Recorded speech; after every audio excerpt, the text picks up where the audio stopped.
एते नरम एते कौलिया कि पार्टी रे देला माने आइसक्रीम ठू भी जल्दी मिले जीव।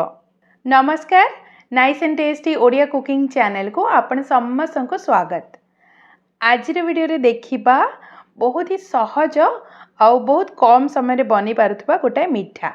घर को गेस्ट आसिले किंबा किछि मीठा खाइबा को इच्छा हेले आपण एही मीठा फटाफट बनै पारिबे। काटिला बेले केते नरम थिला आउ मीठा केते नरम अछि देखंतु। एही पुडिंग रेसिपी आपण पूरा देखंतु। बनेबा प्रोसेस बहुत ही सहज, खाइबा पई बहुत ही स्वादिया। ताहले चलंतु देखि नबा रेसिपी। प्रथमे दरकार आधा कप कटा नड़िया किंबा आपण कोरा नड़िया भी नहीं पारिबे। एबे कोन करिबा, छोटो मिक्सर जार नहीं कि आधा कप नड़िया कटा को सेथिरे पके नबा आउ आधा कप आमे पानी पकेबा। आमे एठी नड़िया क्षीर बाहर करिबा, तो याको आपण भल्ल भाबे ग्राइंड करि नेबे। पूरा भल्ल भाबे ग्राइंड करिकि गोटे पात्र नहीं जिबे आउ सेथिरे गोटे एमती छणा रखि नेबे। तापरे ए ग्राइंड करिकि रखिथिबा जो नड़िया और पानी अछि ताको पके नबा। एबे आपण हाथ रे हो किंबा एमिति चामच सहायरे पूरा भल्ल भाबे प्रेस करिकि नड़ियार क्षीर बाहर करि नेबे। आधा कप नड़िया रे आधा कप पानी पकेइकि आपण पूरा एमती चिपुड़ी सारा परे जेतिके आपणकर क्षीर बाहरिबो सेइथिरे आमे रेसिपी बनेबा। पाखापाखि आपणकर आधा कप रु टिके अधिका बाहरिबो।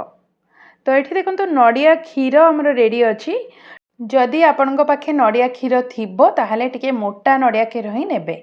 एबे आमे सेथिरे दुईटी अंडा को भांगिकी पके नबा। एई पुडिंग रे अंडार बास्ना जम्मा आसीबनी आ केते नरम तो आपण वीडियो रे देखिले। तापरे गोटे चिमटा एमती लूण पके नबा। जो कप रे आमे नड़िया और पानी रो माप नेले सेई कप रे ही 2 चम्मच कम करिकि गुड़ पके नबा। आपण चाहिले चीनी रे भी बनै पारिबे, किंतु गुड़ टिके हेल्दी रहे। तापरे वैनिला एसेंस आधा छोटो चम्मच पके नेबे। एबे आपण एमती विस्कर नहीं कि पूरा भल्ल भाबे मिसेबे। तो एठी मु पूरा 2 मिनट मिसेइची। पूरा 2 मिनट भल्ल भाबे मिसेबे जेमती अंडा आउ नड़िया क्षीर पूरा भल्ल भाबे मिसी जिवो। तो जेहेतु गुड़ पकईचंती देखंतु ए पानी रो कलर भी चेंज हे गला। एही रेसिपी आपण नड़िया क्षीर जगह रे क्षीर रे भी बनै पारिबे। रेसिपी रे आमे जो नड़िया क्षीर किंबा पानी व्यवहार करिबा से सब रूम टेम्परेचर रे रहिबो। तो एठी मु पूरा 2-3 मिनट मिसई साला परे साइड रे रखुची। तापरे एहा को बनेबा पई जे कोनोसी आपण काच गिना किंबा जो केक टिन अच्छी जो आम केक बनाती किंबा जे कोनोसी गोटे फ्लाट गिना आपण नहीं जिबे सेथिरे तळे एमती तेल लगे नेबे। मु वीडियो रे देखेबा पई काच गिना नहीं छी, आपण केक टिन रे भी बनै पारिबे। बहुत ही सहज रे बनिबो। तेल भल भाबे लगे साला परे जो मिसी के रखिथिबा नड़िया क्षीर और अंडा अछि ताको पके नबा। एबे आमे याकू स्टीम करिबा। तो सेथि पई अन्य पटे कोन करिबा, गोटे कढ़ई नहीं जिबा। सेथिरे पूरा 2 बड़ ग्लास आपण पानी दे नियंतु। पानी एमती फुटी आसले सेथिरे गोटे स्टैंड रखि नबा। आउ जो हमरो एई काच गिना को से भितरे रखि नबा आउ गोटे घोड़नी लगे नबा। घोड़नी जेमती देखिबे ताको भल भाबे फिट होउथिबो।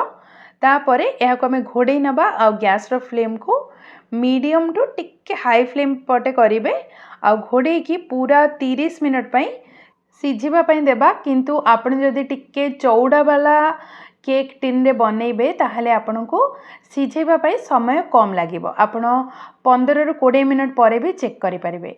तो चेक करिबा पई एमती टिके फुली जाइथिबो। हाथ रे एमती लगे कि देखिबे जेमती हाथ रे लागु नथिबो। एवं छुरी गोटे एमती देकी देखिबे छुरी रे भी जमा लागु नथिबो। ता माने हमरो रेडी अछि। एबे गैस बंद करि नेली। तापरे एई पुडिंग को हमें बाहर करि नबा आउ ठंडा हवा पे पूरा आधा घंटा पे छाड़ी नबा, जहाँ द्वारा कौन हम बाहर बारे भी सहज हेबो। तो देखंतु आपण देखिले जानी पारुथिबे केमिति फुलीची भितरे पूरा एमती बबल्स आसी जाइची। एबे पूरा आधा घंटा रे ठंडा हे सलानी। एबे हमें एको ओलटेबा आउ बाहर करि नबा। तो सेथि पई गोटे प्लेट नबा आउ ता ऊपर एमती रखिकी ताकू ओलटेई नेबे। तो देखंतु केते सहज रे से खसी गला। किंबा आपण हाथ रे एमती टिके बाडे देले बहुत ही सहज रे बाहरी जीवो।